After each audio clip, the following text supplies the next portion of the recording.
Students, आज हम oscillations जिनको दोलन कहते हैं उनके बारे में यहाँ पर अध्ययन करेंगे और इस लेक्चर में हम सीखेंगे गति, आवर्त गति जिसको पीरियोडिक मोशन कहेंगे और सिंपल हार्मोनिक मोशन।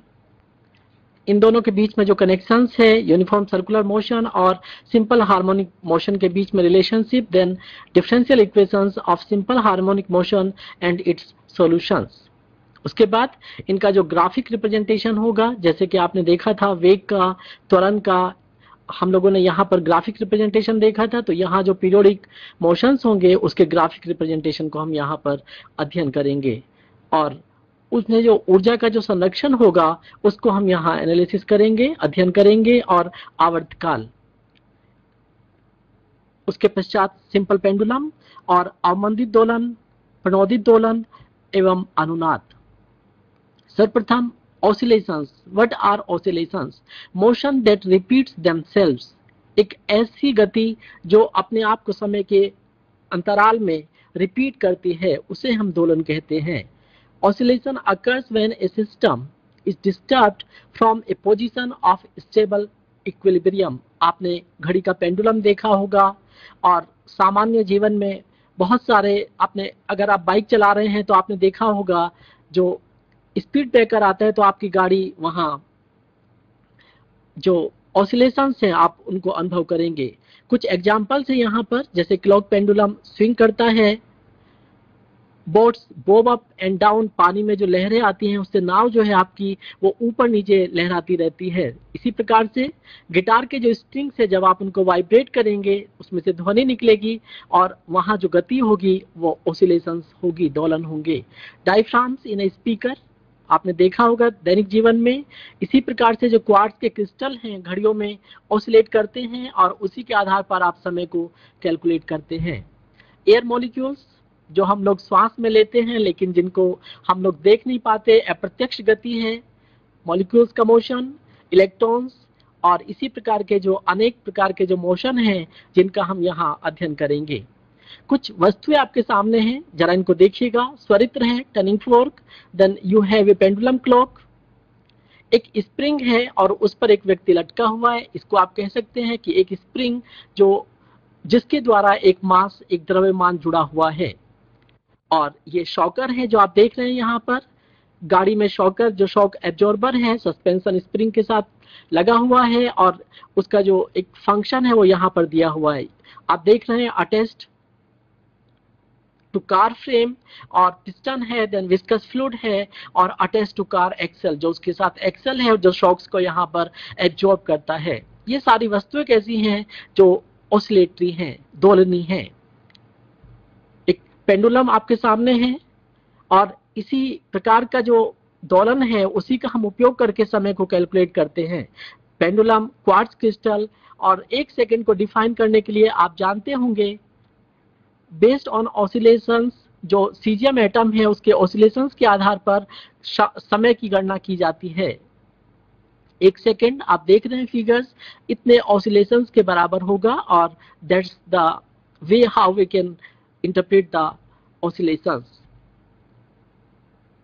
एक मोशन आपके सामने है और आप देख रहे हैं कि इस पर अगर आप बल लगा रहे हैं, सपोज कीजिए स्प्रिंग से जुड़ी हुई है कोई वस्तु और आप बल लगाकर इसको विस्थापित करते हैं तो ये वस्तु अपनी मूल अवस्था में वापस जाने का प्रयास करेगी, अर्थात एक ऐसा बल वहां होगा जो इसे मूल अवस्था में वापस ले जाने की चेष्टा करेगा। इसी बल को हम लोग रिस्टोरिंग फोर्स कहेंगे, that leads to oscillate about a point of equilibrium. यहां हम लीनियर रिस्टोरिंग फोर्स की बात करेंगे और that tends to push a system back towards a point of stable equilibrium with a magnitude that varies linearly with the displacement away from equilibrium. An example is Hooke's law for an ideal spring. जैसे कि मैंने आपको बताया एक spring है और उस पर अगर आप एक बल लगाते हैं तो स्प्रिंग उस जो बल उसके ऊपर लगाया गया है उसका विरोध करेगा और अपनी मूल अवस्था में जाने की चेष्टा करेगा। यहाँ अगर आप एक समीकरण के द्वारा इसको प्रदर्शित करें तो लगाया गया force F is proportional to the x और अगर यहाँ पर आप एक नियतांक लेंगे जिसे फोर्स कांस्टेंट कहेंगे, then F equals to minus के एक्स।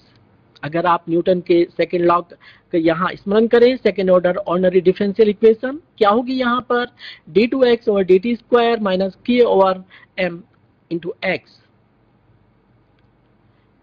अगर इस मोशन को आप एक वेव के द्वारा यहाँ रिप्रेजेंट करें तो एक साइनसोइडल वेव होगा और वो यहाँ जो वेरिएशन होगा इसके पोजीशंस को उसको रिप्रेजेंट करेगी। इसका जो सॉल्यूशन होगा एक वेव के फॉर्म में होगा और any system with displacement following this form is said to be undergoing a simple harmonic motion. अर्थात तात्पर्य यह है कि एक मोशन जिसमें कोई वस्तु किसी बल के द्वारा विस्थापित होती है लेकिन उसमें जो रिस्टोरिंग फोर्स है वो उसे वापस मूल अवस्था में लाने की कोशिश करेगा। इस प्रकार का जो मोशन होगा उसे हम सिंपल हार्मोनिक मोशन से प्रदर्शित करेंगे। इक्वेशन आपके सामने प्रदर्शित है, xt जो टाइम के रेस्पेक्ट में आप ले रहे हैं यहाँ पर, और xm equals to cos omega t plus phi, omega angular velocity है यहाँ पर और उसको आप डिफाइन करेंगे under root k over m। यहाँ पर जो फाई है वो फेज फैक्टर है, हम इसको डिफाइन करेंगे। उससे पहले जरा स्प्रिंग कांस्टेंट को आप देखें। स्प्रिंग है, इसकी नेचुरल अवस्था है जो आप देख रहे हैं अनस्टेंड लेंथ, देन फोर्स अप्लाइड आप उसको स्ट्रेच करते हैं और जब आप उसको रिलीज करेंगे वो वापस वाइब्रेट करना प्रारंभ करेगा और अपनी मूल अवस्था में आने की चेष्टा करेगा। लेकिन क्योंकि आपने उसको विस्थापित किया है, आपने उसको एनर्जी एक फोर्स प्रदान किया है, तो वो यहाँ ऑसिलेटरी नेचर को प्रदर्शित करेगा। दूसरा एग्जांपल, एक पेंडुलम आप देख रहे हैं यहाँ पर, और जब आप उसको ट्विस्ट करेंगे, उसके ऊपर एक फोर्स आरोपित करेंगे तो पेंडुलम यहाँ मोशन स्टार्ट करेगा। और क्या कह सकते हैं आप यहाँ पर, that force applied is proportional to x. आप जितना यहाँ बल लगाएंगे उतना अधिक वस्तु में जो विस्थापन होगा, चाहे वह पेंडुलम आप ले लीजिएगा, चाहे स्प्रिंग ले लीजिएगा, या और जो मैंने आपको बताए थे यहाँ पर ऑब्जेक्ट्स, उनमें से कोई भी आप लेंगे, then force applied equals to k x, where k is the spring constant, units N over m. Then Hooke's law थोड़ा और इसको डिफाइन करेंगे। Restoring force of an ideal spring is given by F equals to minus के x. यहाँ जो negative magnitude है, जो चिन्ह है यहाँ पर, वो उसके डिस्प्लेसमेंट के अपोज को शो करेगा। That means K is the spring constant and X is the displacement of the spring from its unstrained length. Unstrained length मतलब जब तक आपने उसके ऊपर कोई बल आरोपित नहीं किया है। दूसरे शब्दों में जो फोर्स आप लगाएंगे वह उसको अपोजिट डायरेक्शन में यहाँ पर विस्थापित करेगा। That is F equals to minus x, और minus sign that indicates that the restoring force always points in a direction opposite to the displacement of the spring. बच्चों, आपने त्वरण का जब यहाँ अध्ययन किया था तो आपने देखा था वह रेट ऑफ चेंज जो वेलोसिटी है उसको प्रदर्शित करेगा। अर्थात किसी वस्तु के त्वरण में, किसी वस्तु के वेग में अगर परिवर्तन होता है तो उसका जो विरोध होगा, जो अपोज होगा, उसी को आप एक्सेलरेशन कहेंगे। यहाँ आप देख रहे हैं कि जो माइनस साइन है वह यहाँ डिस्प्लेसमेंट का जो आप प्रोड्यूस करते हैं उसका विरोध प्रदर्शित कर रहा है। That is restoring force. Examples आपके सामने हैं, vertical, then horizontal and then a pendulum. So what you have, F equals to minus के x, and such kind of motion is the simple harmonic motion. And whenever there is a restoring force, that means whenever there is a force, you know very well that force is a vector quantity. So whenever there is a force, there is a simple harmonic motion. Now, one more example. एक object है यहाँ पर जिसका द्रव्यमान m है और आपने उसको एक स्प्रिंग के साथ कोरिलेट किया हुआ है, उसको जोड़ा हुआ है स्प्रिंग के साथ, मूल बिंदु पर है जो आप मध्यम स्थिति देखते हैं। जब आप फोर्स लगाएंगे, आप उसको स्ट्रेच करेंगे तो स्प्रिंग विस्थापित होगा उस मास के द्वारा जो आपने अप्लाई फोर्स किया उसके ऊपर, और वह विरोध करेगा उसके विस्थापन का। अर्थात back and forth motion that is caused by a force that is directly proportional to the displacement, and the displacement centres around an equilibrium position. तात्पर्य यह है कि वस्तु को जब आप विस्थापित करना चाहेंगे तो वह अपनी मूल अवस्था को प्राप्त करने की चेष्टा करेगी।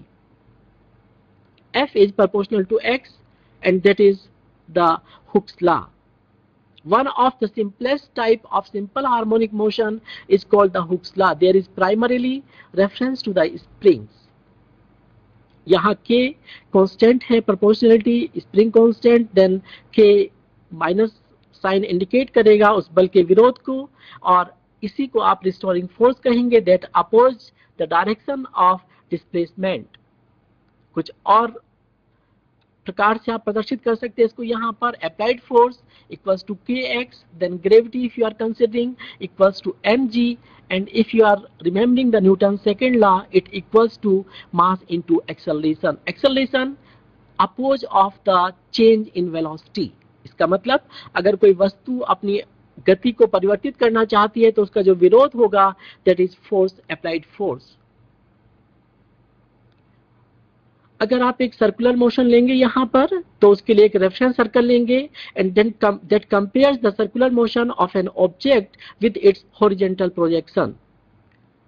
इसको अगर आप एक इक्वेशन से प्रदर्शित करें, then x equals to a cos theta, जहां थीटा जो है वो इसका विस्थापन का एक एंगल होगा, then theta equals to omega into T.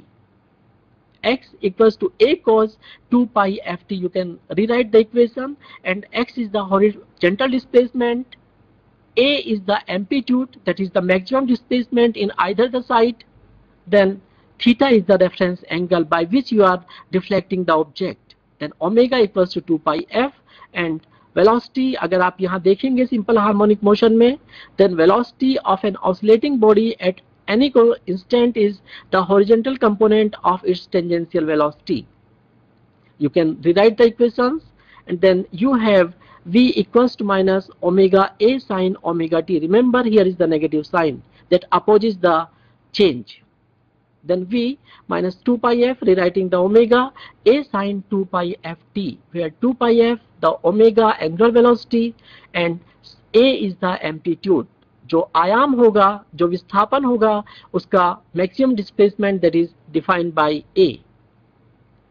Acceleration reference circle, अगर आप यहाँ एक सर्कुलर मोशन लेंगे, then acceleration is defined as an oscillating body at any instant is the horizontal component of its centripetal acceleration, that is that opposes the change. A equals to minus ac, that centripetal, then cos theta with negative sign ac, then cos omega t. Rewriting the equations, we have a equals to minus omega square a cos omega t. Then we can again rewrite the equation in terms of frequency, and now we can have some more definitions about the periodic motion. The first one is the period. The period, जिसे हम आवर्तकाल कहते हैं यहाँ पर, time required for one cycle of a periodic motion. Then frequency, number of oscillations per unit time. You can define it, f equals to 1 upon t, and it is measured in hertz, that is 1 upon second. 1 hertz, 1 cycle per second. Then amplitude, एक wave आपके पास, आपके सामने screen पर है, एक motion है, circular motion है, जिसको आपने टाइम और पोजीशन प्लॉट में यहाँ रिप्रेजेंट किया है। आप देख रहे हैं कि एक साइकिल जो माध्य स्थिति से दूसरी माध्य स्थिति तक है, और x equals to a cos theta, where theta is the angle of displacement, equals to a cos omega t. Amplitude is the magnitude of maximum displacement. आप देख रहे हैं कि अगर आप इसकी माध्य स्थिति देखते हैं तो उसके दोनों ओर विस्थापन है, तो plus a that is in positive direction, minus a in negative direction, that is the maximum amplitude, and it is defined by the maximum displacement in either the direction. Again, the period for any object in simple harmonic motion, the time required to complete one cycle is the time period of that oscillation. And frequency, obviously it is 1 upon t, that's the reciprocal. Now some examples. Here are some radio stations and their frequencies. Station A has frequency 88.1, then similarly 88.3, and then D has 92.7, then E 98.3, that is Radio Mirchi. Then first one, that 92.7 was the Vividh Bharati. Then you have the FM station 103.5. that was defined by Heinrich Hertz. He produced the first artificial radio wave back in 1887. And what is the oscillation period for the broadcast of a 100 megahertz FM radio station? Now you can calculate. If you have a radio station, then time period is obviously it is reciprocal of frequency, and you have 1 into 10 to the power 8 hertz, then 1 you can calculate equals to 10 nanosecond. The period and frequency as a function of a and x, where a is the acceleration and x is the displacement. For any body undergoing simple harmonic motion, we can define f equals to 1 upon 2 pi root minus a over x, and t the reciprocal of frequency. Thus, the frequency and the period can be found if the displacement and acceleration are known. Note that the sign of a and x will always be opposite. That is obvious because it indicates the displacement, the change in position. Then period and frequency as a function of mass and spring constant. आप पहले पढ़ चुके हैं यहाँ पर F equals to mass into acceleration, Newton's second law, equals to minus K into X, where K is the spring constant. Then F 1 upon 2 pi root K over M, and T 1 upon F, that is 2 pi root M over K. Then the frequency and the period can be found if the spring constant K and mass M of the vibrating body are known. Use consistent SI units. अगर आपके पास इनमें से कोई एक object है यहाँ पर, then you can calculate the other one. With the help of frequency, you can calculate the time period, or you can calculate the constant, then you can define the mass also. Then oscillating mass, एक spring है आपके पास, उसके साथ एक object जिसका द्रव्यमान m है वो जुड़ा हुआ है, and you are twisting. So what you have just consider a mass m attached to the end of a spring as shown. If the mass is pulled down and released, आप उसको पुल करते हैं यहाँ पर, that changes its original position and you are producing a displacement. The period depends on the spring constant K and the mass m, and the time period you can calculate now, T equals to 2 pi root M over K. यदि आप यहाँ इसका द्रव्यमान m निकालना चाहते हैं, then it equals to T square into K upon 4 pi square. Then what are the conditions for a simple harmonic motion? Any system for which the acceleration varies with the negative of the displacement will exhibit simple harmonic motion. The coefficient between a and x defines the square of the angular frequency omega square, and the equation आपके सामने है ax minus omega square x xt in terms of time xm cos omega t plus phi. यहाँ जो phi है वो एक phase factor है, उसको हम डिफाइन करेंगे. उससे पहले आप देखिएगा descriptive features of a simple harmonic motion. Although the cause of the simple harmonic motion will vary from one system to another, the sinusoidal variation is a common element. All solutions are exactly characterized by 3 features. और ये 3 features कौन कौन से हैं यहाँ पर? The first one is the maximum displacement amplitude. जितना force लगाएंगे उतना वहां पर जो एम्पलीट्यूड होगा, डिस्प्लेसमेंट होगा, वो प्रोड्यूस होगा, and that is F proportional to x. The second one is the angular frequency, and the third one is the phase constant or phase angle that is defined by phi here, and we will define it in the next slides. Phi and omega can alternately be specified by either of the following. F is the frequency, omega over 2 pi, इसको आप hertz में major करेंगे. Then time period, it is T equals to 1 upon F and 2 pi or omega. Now, oscillatory motion is a repetitive back and forth motion about an equilibrium position. अगर आप किसी pendulum का example लेंगे और उसको उसकी मध्य स्थिति जो इक्विलिब्रियम पोजीशन है उससे बैक एंड फोर्थ मोशन में यहाँ डिस्टर्ब करेंगे, then such kind of the motion is an oscillatory motion. This motion is periodic. Swinging motion and vibrations are forms of oscillatory motion, and objects that undergo oscillatory motion are called oscillators. Now, The behavior of a simple harmonic motion is the same as a linear projection of circular motion. आप देख रहे हैं यहाँ पर A में यहाँ पर displacement को शो किया गया है, O उसकी मध्य स्थिति है, mean equilibrium position, and A that's with positive sign is the positive displacement, maximum amplitude, and minus A negative amplitude in negative direction. Then body starts motion, it's moving, and then it goes up to T. जो एक इसका दोलन होगा उसको पूरा करने में जो समय लगेगा that is T. Then you have 2T, अर्थात दो जो आवर्तकाल है यहाँ पर उनको पूरा करने में जो समय है that is 2T. इसी प्रकार से अगर आप वेलोसिटी निकालना चाहेंगे यहाँ पर then Vmax, the maximum displacement you will see, and you know very well that velocity is the dx over dt, that is rate of change of displacement, that is Vmax omega A and minus Vmax, that is in opposite side in negative direction, that is minus omega into A, where A is the maximum displacement. Then you can have the T or 2T, that is the velocity graph is there. Then you have the acceleration, and again acceleration, the maximum equals to omega square A, because acceleration is nothing but rate of change of velocity, जो उसके वेग में परिवर्तन की जो दर होगा उसको represent करेगा।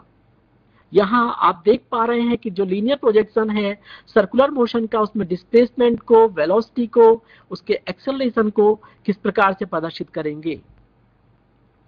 जैसे कि मैंने आपको बताया था, फेज को डिफाइन करने के लिए आप देखिएगा ये आपकी स्क्रीन पर तीन वेव्स हैं। One starts moving from 0, that's the original position, another one starts from 3, and the third one from that 8 on the y axis. तीनों दोलन करना प्रारंभ करते हैं और आप देखेंगे phi equals to 0, that is जब तीनों का जो फेज होगा एक जैसा होगा, एक समान होगा, and phi equals to 0.9 pi, that is the difference between their phase. Phase है क्या? अगर कोई वस्तु दोलनी है तो फेज के द्वारा आप बता सकते हैं कि किस समय उस वस्तु की स्थिति, उसका जो एंगल है उसमें किस प्रकार से परिवर्तन हो रहा है। इसको अगर आप समीकरण से यहाँ प्रदर्शित करेंगे इस मोशन को, then you have xt equals to xm cos omega t plus phi। ध्यान दीजिएगा यहाँ पर जो xm है वह मैक्सिमम एम्पलीट्यूड होगा, omega angular velocity because this is a circular motion, and t is the time, then phi that is the phase जो आप यहाँ डिफाइन कर रहे हैं इन तीन दोलनी वस्तुओं के लिए। Then the behavior at t equals to 0 defines the phase constant. तीनों जो दोलनी वस्तुएं हैं उनके जो स्थिति है, उनकी जो एंगल है यहाँ पर उसमें किस प्रकार से परिवर्तन होगा, that is the phase constant phi. Now position versus time graph. Suppose कीजिए एक स्प्रिंग है और स्प्रिंग के साथ आपने एक मास को यहाँ पर कोरिलेट किया है और आप उसको डिस्प्लेस करते हैं with amplitude a and in another side with amplitude minus a. उसका जो चित्रण होगा आप सामने देख रहे हैं plus a to minus a either the side from the mean position along with respect to time. और अगर आप इसको प्लॉट करते हैं यहाँ पर तो एक साइनोसॉइडल वेव आपके सामने उपस्थित होगा जो उस दोलनी वस्तु का जो मोशन है उसको प्रत्यक्ष रूप से यहाँ पर प्रस्तुत करेगा। x equals to 0, m is the equilibrium position of the object, जिसके दोनों तरफ वस्तु दोलन करेगी। इस दोलन को आप किसी पेंडुलम के दोलन से भी कंपेयर कर सकते हैं। पेंडुलम अपने लेफ्ट और राइट दोनों साइड में जो दोलन करेगा उसका मोशन आप इस प्रकार से यहाँ पर रिप्रेजेंट कर सकते हैं। Then simple harmonic motion, some more examples. First one is the position with respect to time. आप देखेंगे तीन प्रकार के वेव्स हैं आपके पास और तीनों का शेप अलग अलग है, but all of them is a simple harmonic motion because as we have learned simple harmonic motion is the to and fro oscillation. The time of complete one full cycle of such kind of oscillations is represented by time period, जो t से यहाँ पर प्रदर्शित किया गया है। आप देखेंगे तीनों अवस्थाओं में क्रस्ट और ट्रफ के बीच का जो डिस्टेंस है, जो टाइम है वहां पर जो उसको कवर करने में लगाया गया है, that is the time period of such oscillations. Then t is the reciprocal of frequency, that is 1 upon f, and f is the reciprocal of time period. The amount of oscillations per second is called frequency and it is measured in hertz. The most basic of all types of oscillations is depicted on motion that follows this pattern is called simple harmonic motion. इन सब में जो सबसे सरल है उनको represent करने के लिए that is the sinusoidal wave, और या तो साइन या फिर कोसाइन के द्वारा आप उस प्रकार के मोशन को, उस प्रकार के दोलन को रिप्रेजेंट करेंगे. Some more examples. ऑसिलेशंस है, स्प्रिंग के साथ कोई मास है और उसका जो रिप्रेजेंटेशन है विद रिस्पेक्ट टू टाइम किस प्रकार से होगा, इन डॉटेड पॉइंट्स के द्वारा आप उसे देख सकते हैं. x is measured from the equilibrium position.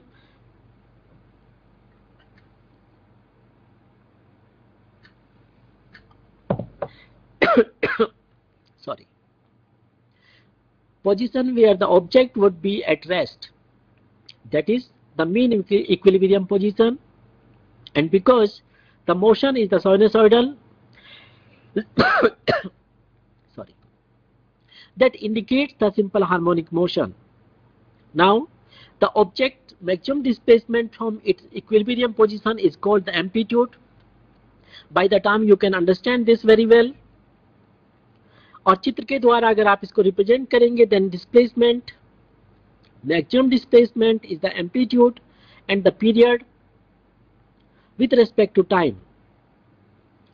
अब अगर आप एक प्लॉट यहां पर लेंगे वेलोसिटी और टाइम का, तो वहां आप सिंपल हार्मोनिक मोशन को किस प्रकार से रिप्रेजेंट करेंगे.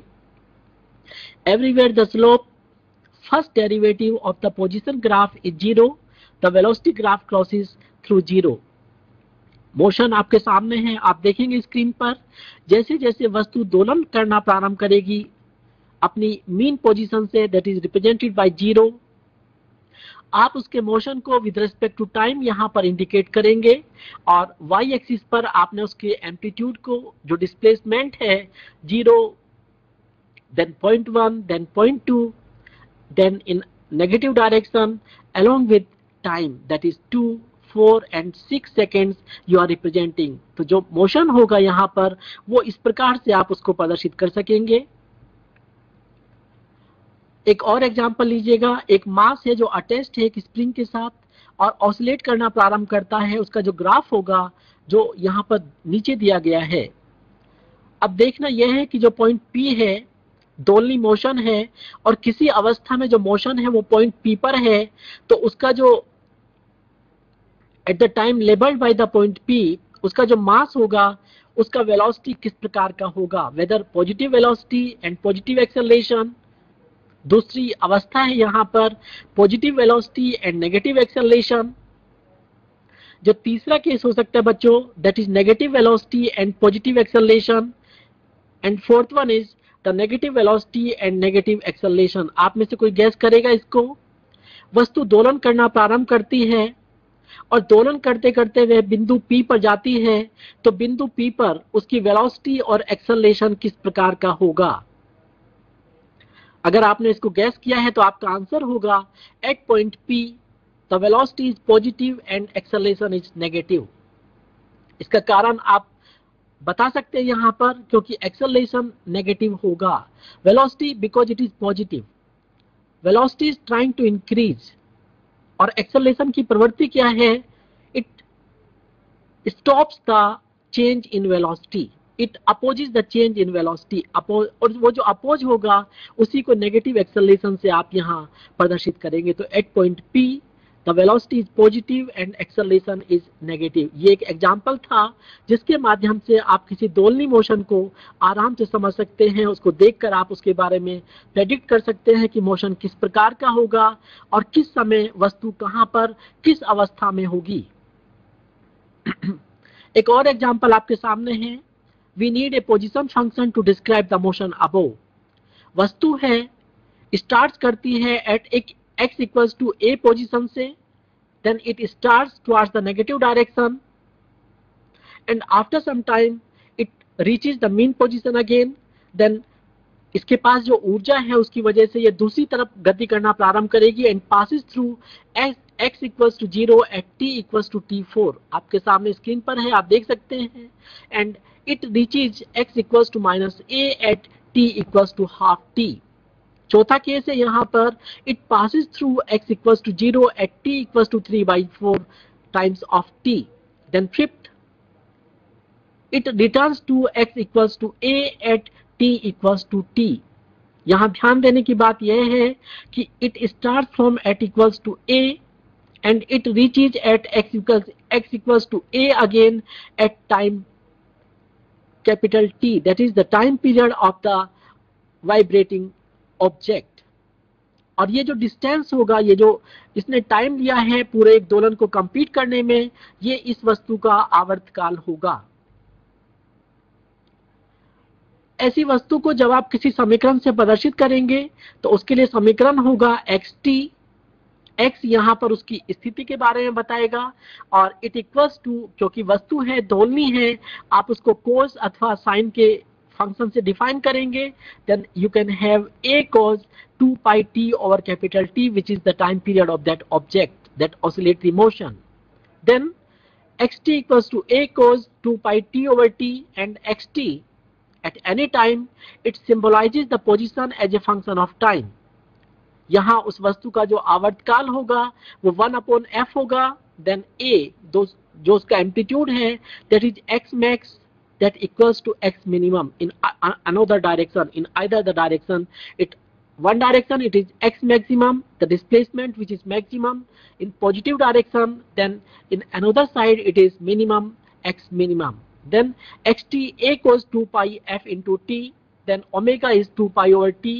और इन्हीं को यूज करते हुए आप उसका जो इक्वेशन होगा उसको रिप्रेजेंट कर सकते हैं xt equals to a cos omega t से।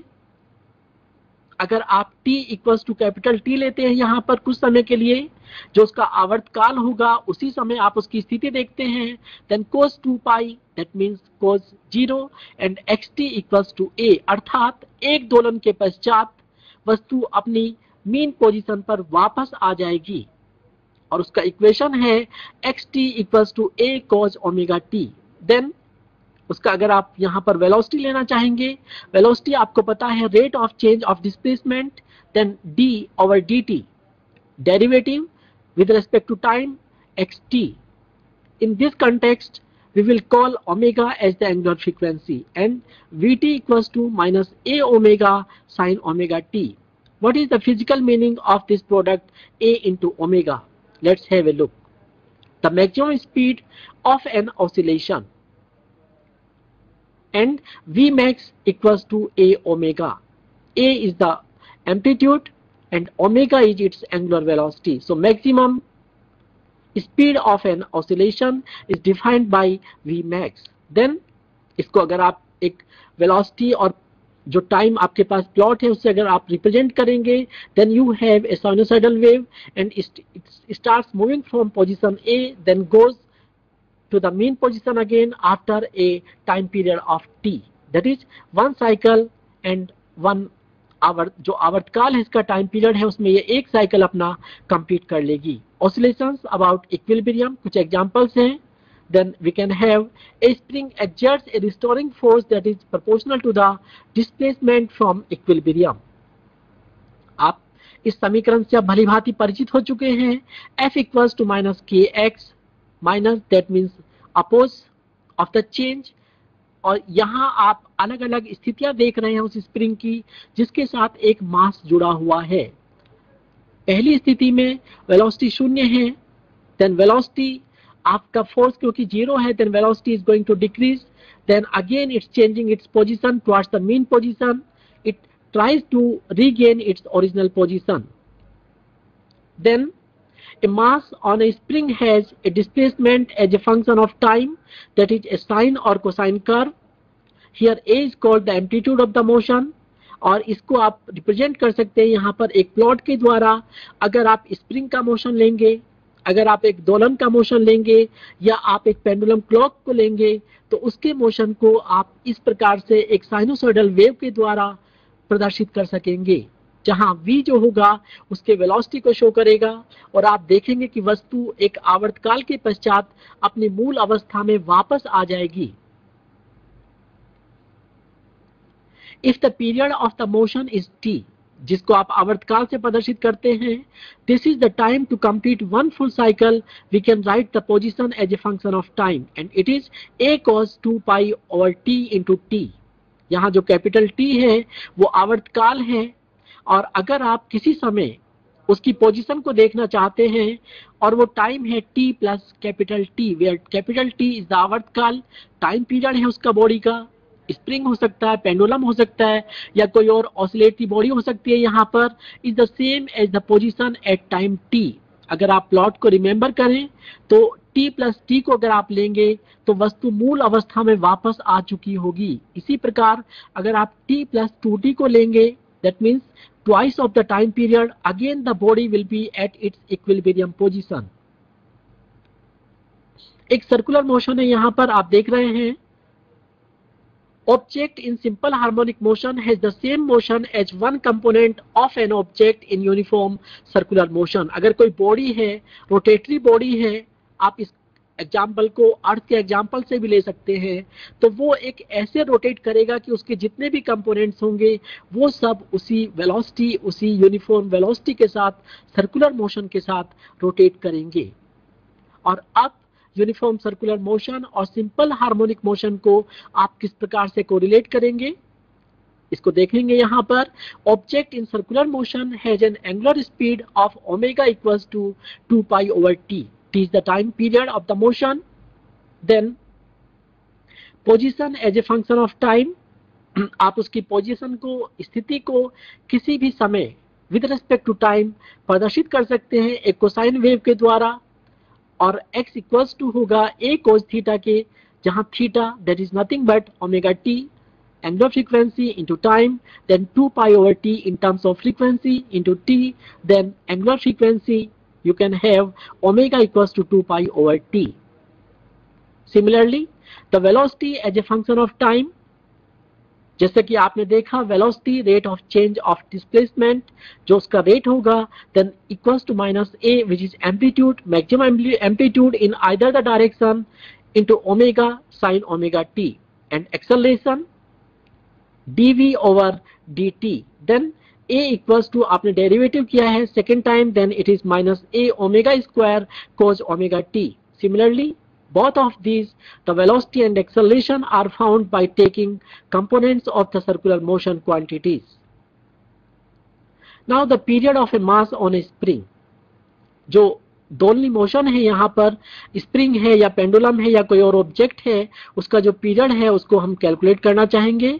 और since the force on a mass on a spring is proportional to the displacement and it is the acceleration, we find that substituting the time dependence of a and x, Newton के दूसरे नियम से हम जानते हैं F equals to mass into acceleration, और यहाँ जो आपने स्प्रिंग कांस्टेंट को यूज करके निकाला है that is minus k into x, then just put the values that you have already calculated, you can have omega, the angular frequency, equals to k over m।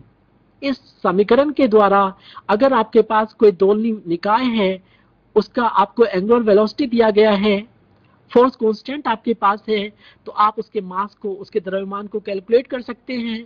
या अगर आपके पास कोई दो यहाँ पर इनमें से कोई दिए गए हैं k या omega, then you can calculate m, or if you have omega or m, you can calculate the force constant।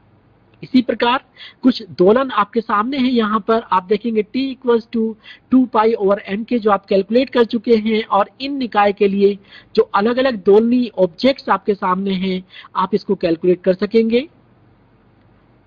अब जो ऑसिलेटरी मोशन होगा उसमें एनर्जी किस प्रकार से चेंज होगी और what happens to the energy in an ideal system with no conservative forces, that means there is no loss of energy, there is no friction, and there is no damping at all, the total mechanical energy is conserved, that is the energy is conserved।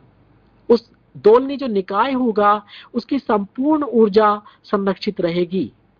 अगर आपके पास कोई मास जुड़ा हुआ है spring के साथ, उसके लिए आप इसको कैलकुलेट करना चाहें, आप जानते हैं energy potential energy plus kinetic energy, then you can have the total energy.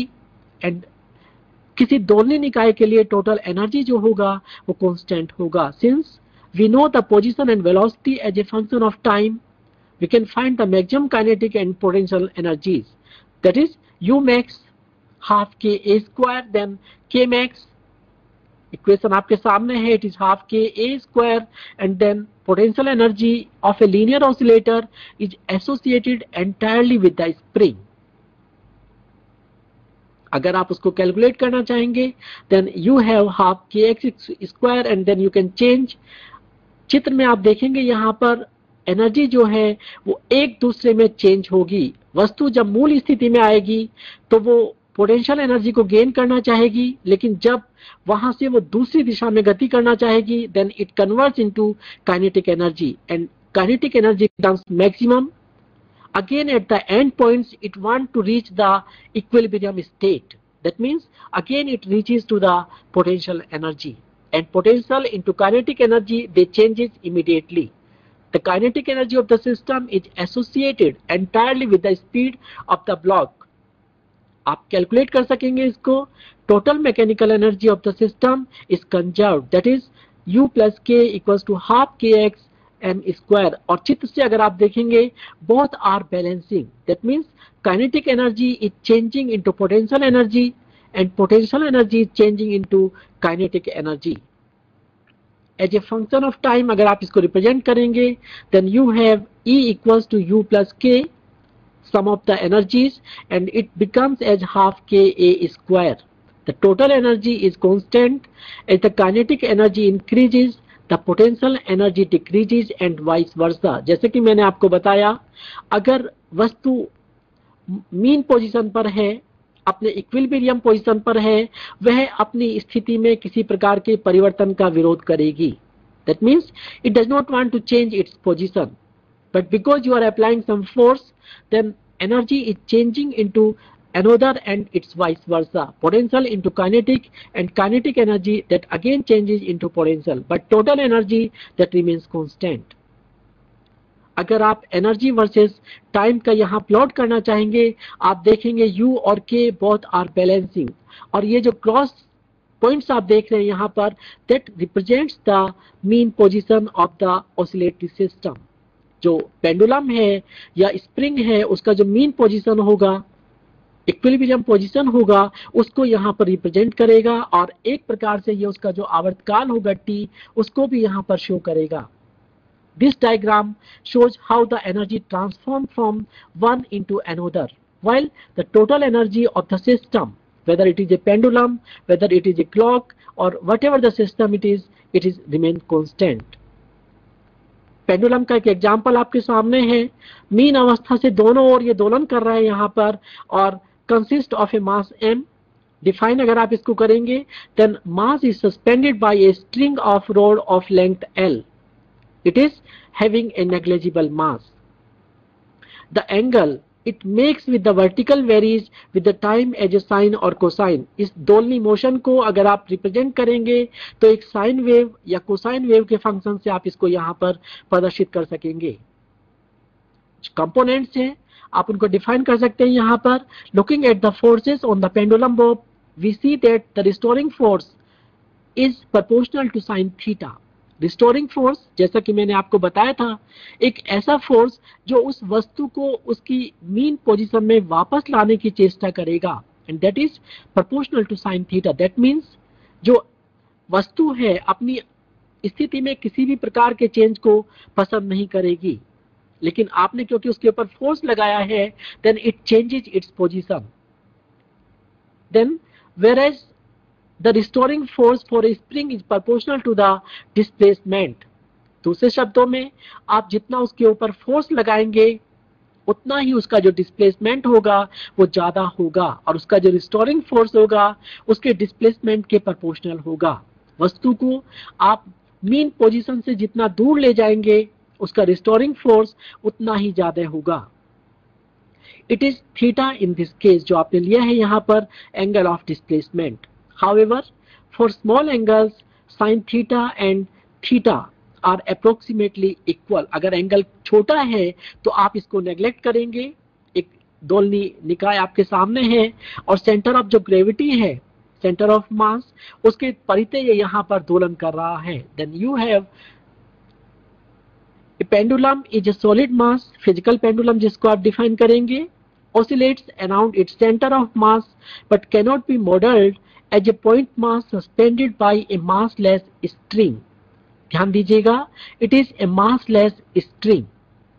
Then substituting theta for sin theta, क्योंकि हम मानकर चलते हैं यहाँ पर कि जो एंगल होगा, डिस्प्लेसमेंट का जो एंगल है, that is very small and it allows us to treat the pendulum in a mathematically form, and that we have the period of a pendulum depends only on the length of the string. That is, time period of the pendulum equals to 2 pi m over root m over k,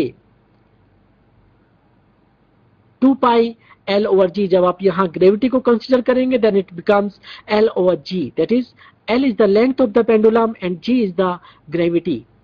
In this case, it is shown that the period depends on the moment of inertia. क्योंकि gravitational system है, then you can consider the inertia of the substance. Then you have T equals to 2 pi L over G.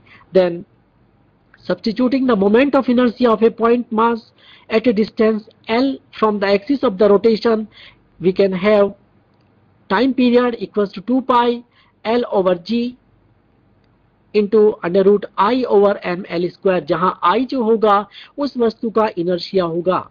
Students, inertia जिसको हम जड़त्व कहते हैं, वह वस्तु की अवस्था में किसी प्रकार के परिवर्तन को अप्रिशिएट नहीं करेगा। That means it opposes the change. तो ऐसे निकाय के लिए जो पेंडुलम है, जो दोलनी है यहाँ पर, उसका जो आवर्तकाल होगा, that equals to 2 pi under root L over G, where G is the gravity and L is the length of the pendulum wire by which it is suspended. Then damped oscillations, क्योंकि nature में जो दोलन होते हैं वहां कुछ न कुछ बल, जो कंजर्वेटिव फोर्सेस हैं, जो उसकी ऊर्जा में किसी न किसी प्रकार का ह्रास करेंगे, उपस्थित होते हैं, और इस प्रकार के जो दोलन होंगे which are non conservative forces of some sort, they are the damped one. And what, how can we define them? Which will tend to decrease the amplitude of the oscillations. ऐसे जो निकाय होंगे, जो सब्सटेंस, जो objectives होंगे, जैसे आपका pendulum है, उनके दोलन को समय के साथ साथ यहाँ पर कम करेगा। उसका जो आयाम होगा वो समय के साथ साथ डिक्रीज होगा, और ऐसे निकाय को हम डैम्प्ड ऑसिलेशंस कहेंगे। That means their amplitude is decreasing with respect to time. Then ऐसी स्थिति में F is minus B into V and the causes of the amplitude to decrease exponentially with time, क्योंकि जो एम्पलीट्यूड है वह समय के साथ चेंज हो रहा है। या तो आप उसको अतिरिक्त ऊर्जा यहाँ प्रदान करेंगे ताकि वो उस लॉस को, जो एनर्जी का जो लॉस है, उसको बैलेंस कर सके। अगर आपने फोकाल्ट पेंडुलम देखा होगा तो मैकेनिकल रहता है, वहां हम एक एनर्जी उसको सप्लाई करते हैं ताकि वो अपने जो एनर्जी का लॉस है उसको मेंटेन कर सके, उसको रीगेन कर सके। Otherwise the amplitude will decrease and the decrease will be exponentially with time, और इसको हम एक इक्वेशन के द्वारा यहाँ पर प्रदर्शित कर सकेंगे। A is equals to A0 e raised to the power bt over 2m। यहाँ पर A0 जो होगा उसका instantaneous amplitude होगा at that moment। Then damped oscillations, the exponential decrease is shown in the figure। चित्र आपके सामने है, आप देखेंगे जो maximum amplitude है that is A0, in another side it is minus A0 and it starts damping। Damping का मतलब उसके आयाम में समय के साथ साथ कमी होगी, आयाम डिक्रीज होगा, और उसको जो इक्वेशन है A0 e raised to the power bt over 2m, उसके द्वारा आप यहाँ पर रिप्रेजेंट कर सकेंगे। एक टर्म है यहाँ पर अंडर डैम्प्ड, उसको हम डिफाइन करेंगे यहाँ पर। उससे पहले एक एग्जांपल आप डैम्प्ड ऑसिलेशंस का और देखिएगा। यहाँ आपके पास दो सिचुएशंस हैं, one is the over damped, another one is the critically damped. What is that? The previous image shows a system that is under damped. It is goes through multiple oscillations before coming to rest. वस्तु क्योंकि दोलनी है और उसकी ऊर्जा में क्योंकि loss हो रहा है यहाँ पर, तथापि वस्तु कुछ oscillations यहाँ पर परफॉर्म करेगी, and before coming to rest it performs some oscillations, that is under damped. Now the critically damped system is one that relaxes back to the equilibrium position without oscillating and in minimum time. That means अगर उसका ऊर्जा का loss बहुत ज्यादा है और वस्तु वहां दोलन करने में सक्षम नहीं है, तो वस्तु क्या करेगी? ऑब्वियसली वो एक स्थिर अवस्था में आ जाएगी. देन इट रिलैक्सेस बैक, अपनी मीन पोजीशन को वापस रिगेन कर लेगी without any more oscillations. Such kind of condition is called as the critically damped.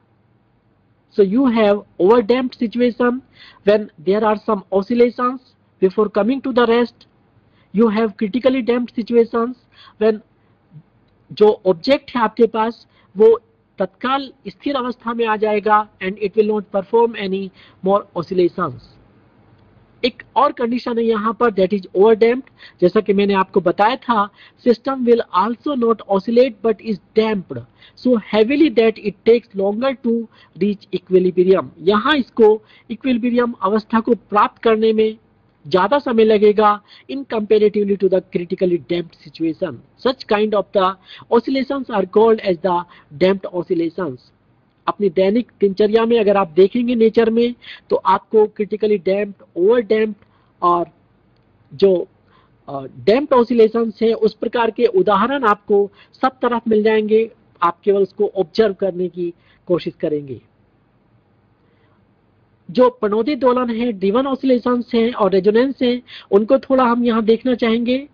Oscillation can be driven by an oscillating driving force. जैसा कि मैंने आपको बताया था, अगर कोई फोकाल्ट पेंडुलम है, आपने अगर देखा है, तो वहां उसको एडिशनल एनर्जी प्रदान की जाती है ताकि उसका जो लॉस है वो उसको भरपाई कर सके, एनर्जी की जो लॉस है उसको वापस रीगेन कर सके.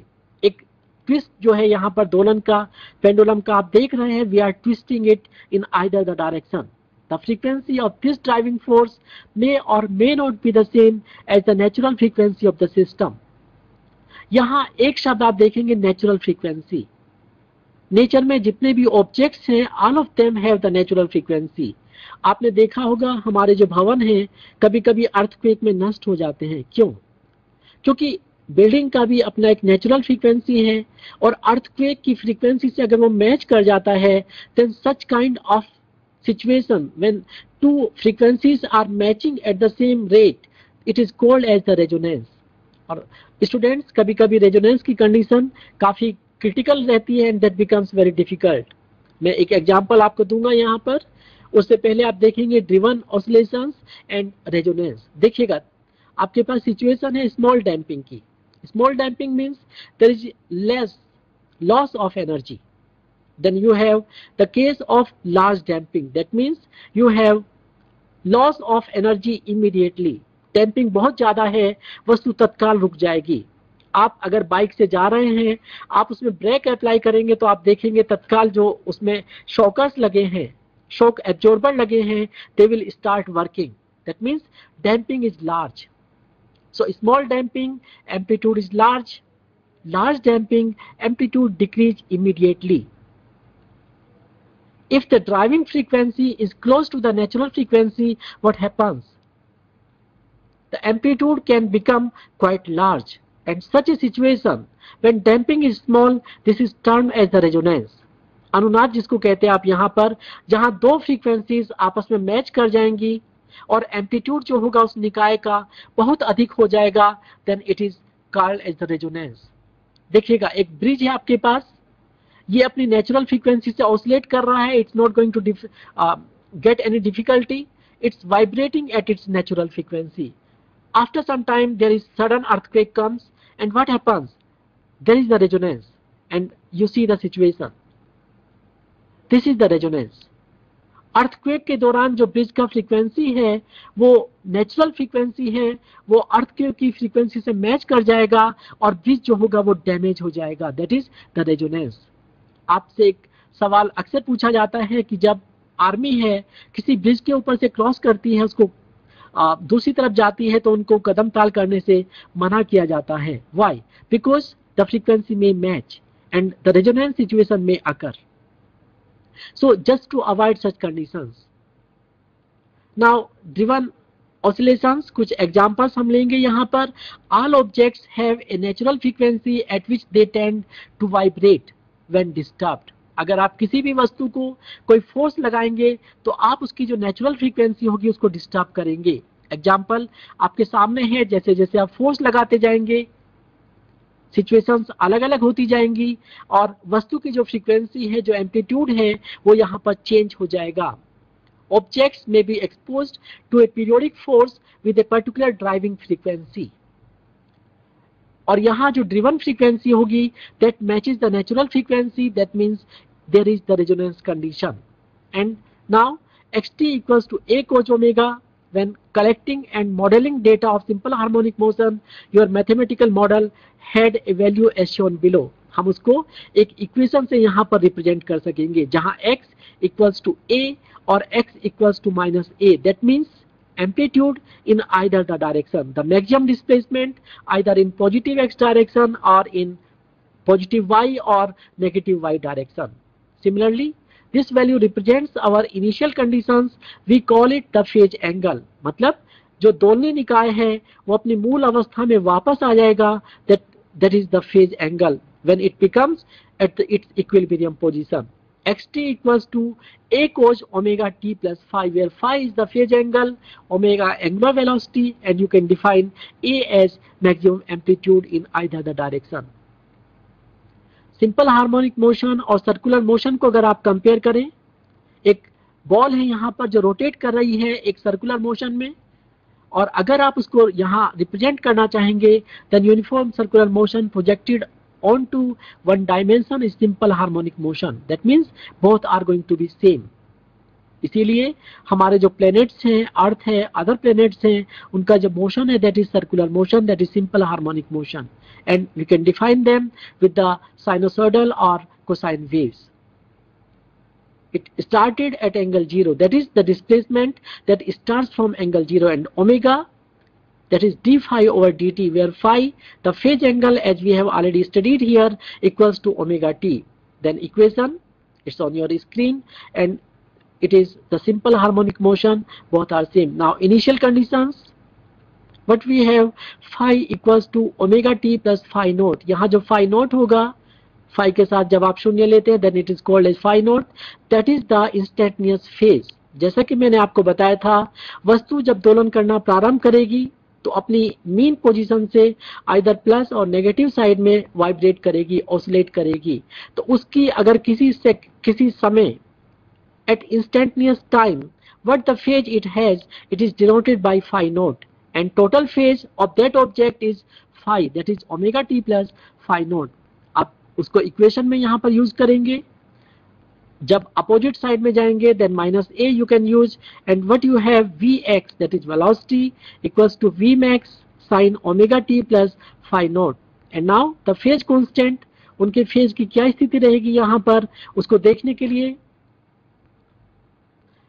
phi naught is called as the phase constant. मैं आपको बता चुका हूँ, this value specifies the initial condition, and different values of the phase constant corresponds to the different starting points on the circle, and thus the different initial conditions. मतलब वस्तु की जो अलग अलग स्थितियां हैं जो आप देख रहे हैं यहाँ पर with respect to time, वस्तु मूल अवस्था से चलना प्रारंभ करेगी, पॉजिटिव दिशा में जाएगी, उसके बाद जब उसका आयाम मैक्सिमम होगा then it comes back to the mean position and again goes to the other direction, then it is the phase shift. And now I'm skipping some slides because समय कम है और कुछ questions मुझे आपके सामने रखने हैं यहाँ पर, तो कुछ slides मैं यहाँ skip करूँगा. Let's come to the some numerical some problems. Just to understand what we have studied today, let's go for them.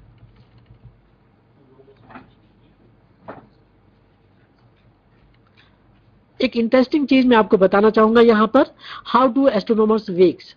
जो एस्ट्रोनॉमर्स हैं, क्योंकि वो तो ग्रेविटी वहां है नहीं, they are freely hanging objects, so how they measure their weight. उनका लंबा समय अंतरिक्ष में जो बीतता है वहां पर ऑर्बिट में, और कैसे मेजर करेंगे देखिएगा. एक बहुत अच्छा एग्जांपल है यहाँ ऑसिलेटरी मोशन का. डिवाइस है यहाँ पर और स्प्रिंग माउंटेड चेयर होता है जिसमें दो वस्तु को उसको जिस व्यक्ति का हमें वेक करना है उसको बिठाएंगे और जो चेयर होगी वो वाइब्रेट करना प्रारंभ करेगी एंड वो सिंपल हार्मोनिक मोशन होंगे।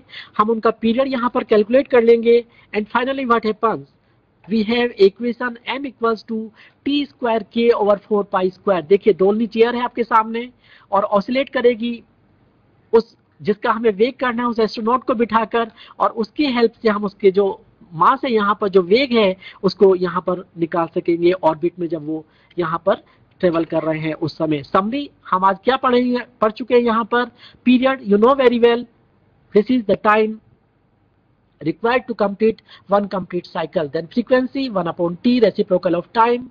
Then angular frequency omega 2 pi f 2 pi over t. Then amplitude, the maximum displacement in either the side. आप प्लस एक्स में या माइनस एक्स में किसी भी तरफ जब जाएंगे तो जो मैक्सिमम एम्पलीट्यूड होगा that is displacement. And position as a function of time, equation आपके सामने है, इसकी हेल्प से आप न्यूमेरिकल्स को सॉल्व करेंगे। Then velocity as a function of time, v equals to equation है, आप निकाल सकेंगे, यहाँ पर कुछ प्रॉब्लम्स को सोल्व कर सकेंगे मुझे उम्मीद है। Then acceleration as a function of time, period of a mass on a spring t equals to 2 pi root m over k, जहां m जो है उस दोलनी निकाय का मास होगा, k उसका फोर्स कांस्टेंट होगा और t उसका जो पीरियड है आवर्तकाल है। और अब उसकी energy E equals to half k a square. Then potential energy as a function of time, kinetic energy as a function of time आप पढ़ चुके हैं यहाँ पर। Then simple pendulum with small amplitudes exhibits some simple harmonic motion. Then period आप आवर्तकाल निकाल सकते हैं अगर उसका दोलनी निकाय का आपको लेंथ और g आपको पता है, then you can calculate the t।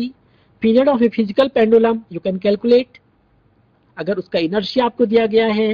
Then damped situations, underdamped situations, then critically damped situations, overdamped. Then oscillating system may be driven by an external force, energy loss to friction that is called as damping। दैनिक जीवन में आप इसके examples देखते हैं यहाँ पर। Then resonance, when two frequencies they becomes equal, that means natural frequency equals to the applied frequency। Earthquake के time पे आप देखते हैं बॉडी जो बिल्डिंग्स हैं they collapse because of this kind of the resonance.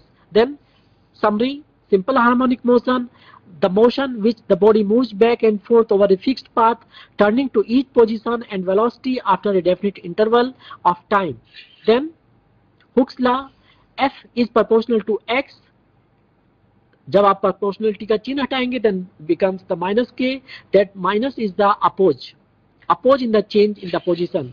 Then force equals to ma, Newton's के law से आप इसको ले सकेंगे। यहाँ पर कुछ इक्वेशंस आपके सामने हैं जो आपको न्यूमेरिकल प्रॉब्लम्स को सोल्व करने में यहाँ पर हेल्पफुल होंगी।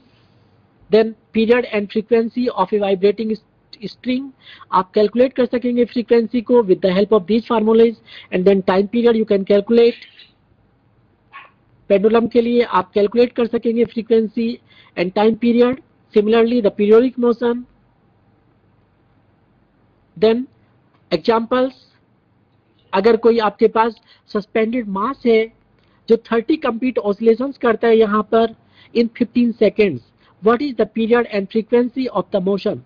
Students you can calculate, will you try now? एक मास है जो सस्पेंडेड है, ऑसिलेशंस 30 कंप्लीट करता है इन 50 seconds, what is the period and frequency of the motion? आपके सामने स्क्रीन पर फार्मूला है, वैल्यूज है, you can just calculate. I'm just giving you the answer. Period t is, आप just values को put करेंगे and you can calculate. Then frequency, you know it's inversely proportional to t, you can calculate it easily. The answer is here in the screen. Then what length pendulum will have a period of exactly 1 second? आप में से कोई try करेगा इस question को? किसी pendulum को 1 second का जो उसका पीरियड है उसको कैलकुलेट, उसको निकालने के लिए उसकी लेंथ कितनी होनी चाहिए? सूत्र आपके सामने है। Then you have t 2 pi root L over g, then you can have g equals to, आप वैल्यूज पुट करेंगे, आप लेंथ निकाल सकेंगे, इट इज 0.248 मीटर्स। अगर आपके पास इतनी लेंथ का कोई पेंडुलम है तो उसका जो पीरियड होगा, जो उसका आवर्तकाल होगा वो 1 सेकेंड का होगा। कुछ और एग्जाम्पल्स हैं आपके सामने, आप इजीली ट्राई कर सकेंगे। एक और एग्जाम्पल लास्ट में, ये अंतिम होगा क्योंकि समय कम है। एक एयर ट्रैक ग्लाइडर है, is attach to a spring, और जो 20 सेंटीमीटर खींचा जाता है यहाँ पर उसकी मीन पोजीशन से, and released back at t equals to 0 second. It makes 15 oscillations in 10 seconds. What is the period of oscillations? Will anybody try? Frequency, you know very well, oscillations divided by time, and it is 1 upon t. Time period 1 upon f, you can easily calculate. And with this, thank you. अगर आपको कुछ पूछना है तो आप पूछ सकेंगे, समय कम है इसलिए I am just stopping the lecture here. Thank you very much and wish you a happy Deepawali.